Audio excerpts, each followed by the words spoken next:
ભજન તમને ક્યાંથી ક્યાં પોગાડે, ભજન છે ને ક્યાંથી ક્યાં પોગાડે, ભક્તિ તમને ક્યાંથી ક્યાં પોગાડે.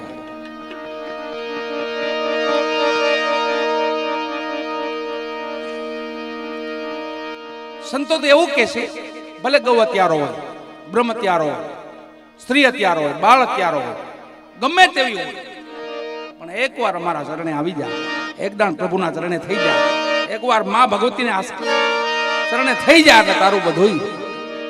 એક ગુના તો ક્યાં લાખો ગુના બક્ષીશ.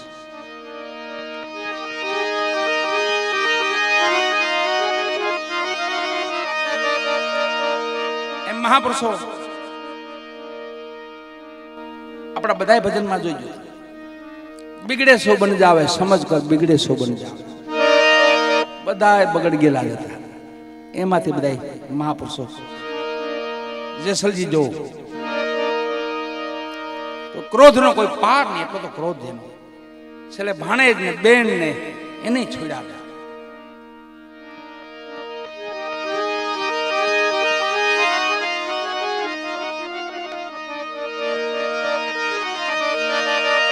એવો એક મહિમા ભજન ક્યાંથી ક્યાં પોગાડે, એનો મહિમા. બારોટિયા જેવો માણા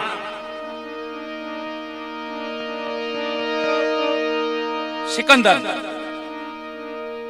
એટલા પરંગણામાં, નેકનામ, ખંભાળિયા, જામનગરનો વિસ્તાર, આટલા વિસ્તારમાં જેની હાથ મચે, એની એક દીકરો હોથી, એની ઉંમર થઈ 15-16-17 વર્ષની ઉંમર થઈ, 18 વર્ષની, આ બુઢો થયો. દાદા સમયે સંતાન થાય ને પછી એનો મોહ બહુ હોય,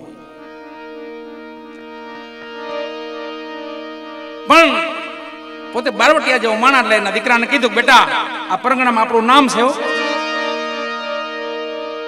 હોથી પણ એવા કે બાપા કઈ મૂંઝાવમાં તમે, હું બેઠો છું, હવે તમે કઈ ઉપાધિ કરો માં, તમે ખાટલો ઢાળીને બેહો, ઢોલિયો ઢાળીને બેહો, લાવો બંદૂક મારા હાથમાં. અને હથિયાર લીધું હાથમાં, આજુબાજુના પરંગણામાં આંખ મચાવવા માંડ્યા. પણ સમય આવ્યો ને, એક સમય જંગલમાં ગયેલા સસલાઓ અને તેતરનો શિકાર કર્યો વાળા, બેયને મારીને જોડી ભરી, હાથમાં હથિયાર છે, બંદૂક જેવું છે. નેકનામ બાજુ જતા હતા, એમાં વચ્ચે પાણીની તરસ લાગી. પાણીની તરસ લાગી તો પોતાનો વિચાર આવ્યો કે વાડી આવે તો પાણી પી લઉં, પછી હાલું. બરાબર એક વાડી આવી, પગથિયા વાળી વાવ, બહાર શિકાર મૂક્યો, બંદૂક મૂકી, પાણી પીવા ઉતર્યા. એ અંદર પાણી પીવા ગયા, આમથી બે મહાપુરુષો આવ્યા કે જેનું નામ હતું સદગુરુ મોરાર સાહેબ અને સદગુરુ ત્રિકમ સાહેબ. ઈ જ વાડી આવીને બે વાડી સુંદર મજાની લીલી વાડી હતી, એટલે ત્યાં એક વૃક્ષ નીચે બેઠા અને ચલમ બનાવીને બે મહાપુરુષો દમ મારે છે. ચલમના દમ માર્યા પછી મોરાર સાહેબ ને મોજ છૂટી અને ત્રિકમ સાહેબ ને કીધું, ત્રિકમ સાહેબ એ બોલો સાહેબ કે જો આ સમયે મારી સામે કોઈ આવી જાય ને તેનો ન્યાલ કરી દો. કે હા, જો કોઈ આત્મા મારી સામે આવી જાય તો ને ન્યાલ કરી દો અત્યારે હું. ત્રિકમ સાહેબ કે બાપુ આપ તો મહાપુરુષ છો, સંત પુરુષ છો, ધારોય કરી શકો કે નહીં? નહીં, મને મોજ છે. ત્યારે તઈ બરાબર સંતોના મુખમાંથી શબ્દો નીકળવા અને હોથીને પાણી પીને બહાર નીકળવા લાવો. આમ જોયું દ્રષ્ટિ કે ગો, આ તો લૂંટારાનો છોકરો સિકંદરનો છોકરો હોથી, અને હોથી ઓળખે આ તો મોરાર સાહેબ, સદગુરુ મોરાર સાહેબ. થરાના રાજવી પરિવારમાંથી પોતે વાઘેલા દરબાર હતા, બાળપણની ભક્તિ હતી. એમના ગુરુ રવિ સાહેબ. રવિ સાહેબે મોરાર સાહેબને 10-12 વર્ષની ઉંમરમાં જોયા ને તો ગમી ગયા. એમના વતનમાં પોતે એમની ઘરે એની પધરામણી થયેલી ને માતા પિતા સંતોના પ્રેમી, એટલે મોરાર સાહેબને ઘેરે રવિ સાહેબ ગયેલા અને મોરાર સાહેબ દ્રષ્ટિમાં આવી ગયા ને કીધું કે બે રાજવીને કીધું તમારો દીકરો મને આપો. બાપુ તમારો છે કે એમ નહીં, મારે ને ભેળો લઈ જાય. તઈ માત પિતાએ કીધું કોઈ વાંધો નહીં બાપુ, પણ માં છે ને એ પેલા ગુરુ છે. જગતમાં બધાય ગુરુ પાછળ છે. પેલા માત પિતા એ પેલા ગુરુ છે. માએ કીધું બાપુ દીકરો આપું, પણ મને તમારે વચન આપવું પડશે કે બેટા બોલ મારું વચન છે. તો મારા મોરારમાંથી બીજી માં ન થવી જોઈએ. હવે એની હું એક જ માં, બસ મારા મોરારનો ક્યાંય જન્મ ન થવો જોઈએ. કે બેટા મંજૂર છે, મારું વચન છે, બસ. લીધા મોરાર સાહેબ ને ભેગા. ઈ મોરાર સાહેબ બચપનની ભક્તિ અને હોથીને આમ જોયું, પાણી પીને બહાર નીકળતા જોયો. હોથી ઓળખે કે આ સદગુરુ મોરાર સાહેબ છે, અને મોરાર સાહેબ પણ ઓળખે કે આ લૂંટારાનો છોકરો છે, સિકંદરનો છોકરો છે હોથી.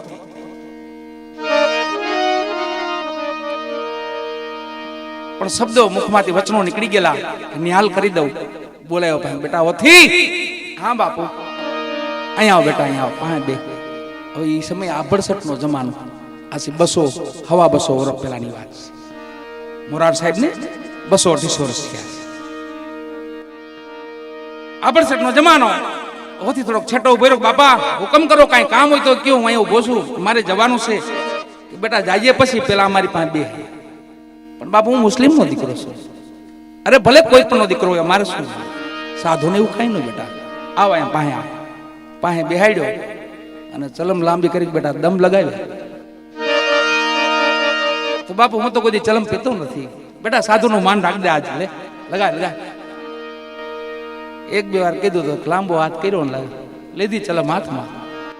એક દમ, બીજો દમ, ત્રીજો દમ માર્યો. ત્રિકાળ ન્યાલ કરી દીધા. પરબાર આવ્યો. સાધુ સંતો પાસે જઈએ ને તો દ્રષ્ટિથી ન્યાલ કરી, ખાલી જોઈ લે ને આમ હારો તોય ન્યાલ થઈ જાય. ત્રિકાળ જ્ઞાન થયું. કીધું બેટા ઓલી જોડીમાં હું છે. બાપુ એમાં કાંઈ નહીં. અરે જોવા દે મારા પડતું કાકા છે, જોવા દે. બાપુ કાંઈ નથી કે ના, જોવા દે બેટા. જોડી અંબાવીને તો મરેલા પંખીડા, સસલા તેતર. અરે બેટા આને મરાય, અને તો આપણે પાપ લાગે, આનો દોષ લાગે. એ હોથી સાહેબ જોવે છે સસલામાં, ત્યાં હાથ ફેરવે ને થાય ભક્ત. મરેલા જીવતા ગયા. તેતર માં આમ હાથ ફેરતા ઉડતા ઈ વહી જાય. બધા પંખીડાને ઉડાડ્યા, સસલાને ભગાડ્યા, અને હોથી નજરો નજર જોઈ ગયા. ઓહો, ગુરુના ઘરમાં રમત જોઈ એવી. આ રમત બધાય ન જોવા મળે. દમ લાગી ગયો તો બેભાન થઈ ગયા. સંતોની જગ્યામાં વહી ગયા. અને એના બાપને ચિંતા થઈ, સિકંદરને, મારો દીકરો હોથી શિકારે ગયો છે, ખવાનું કઈ ખાધું નથી, આવ્યો નથી. બે માણસો મોકલ્યા, છોકરાને મોકલ્યા, જાઓ હોથીની તપાસ કરો, ક્યાં છે. ખંભાળિયાની સીમમાં આવ્યા ને તો વાડી વિસ્તારમાં હોથી બે ભાન પડેલા. બથમાં નાખી નેક નામ લઈ આવ્યા.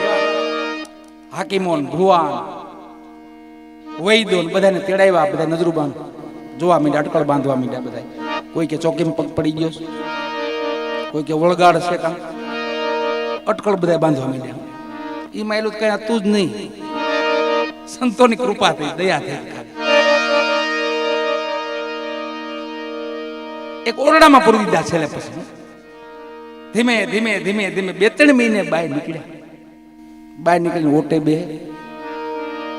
જે નીકળ્યા જય સિયારામ કહે તો માણસને અચરજ લાગે. મુસ્લિમનો દીકરો જય સિયારામ કહે, જે માતાજી કહે બધું બોલે.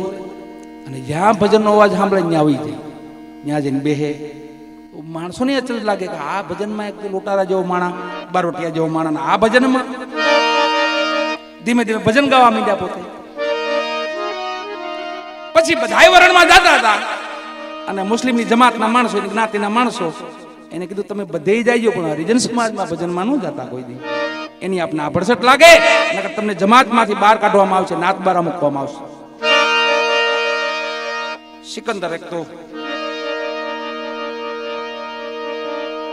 બારોટિયા જેવો માણા, એને બધું નાત ગંગા કેવા માંડી. બધી જમાતના માણસો કેવા માંડ્યા કે તમારા દીકરાને સમજાવી લેજો, હરિજન સમાજમાં ભજનમાં ન જાય.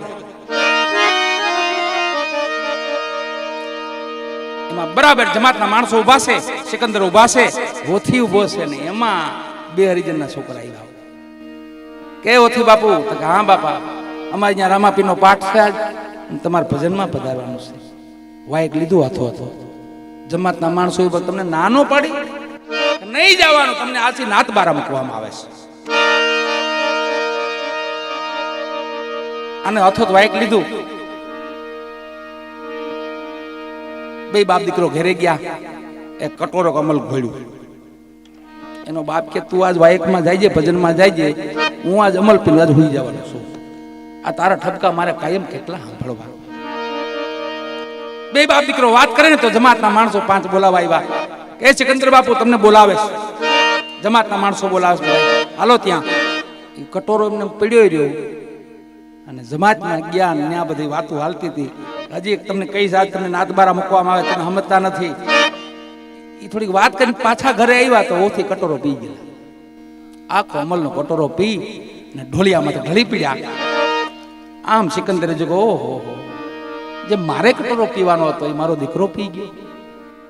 એ વેદનામાં એ પીડામાં બાર ખાટલો ઢાળી પોતે રુદન કરે છે, રોવે છે, ઘણું કરે છે. પણ પછી તો એક કટોરો કમલ, એક ચણા જેટલું ન ખાઈને બદલીમાં કટોરો કમલ.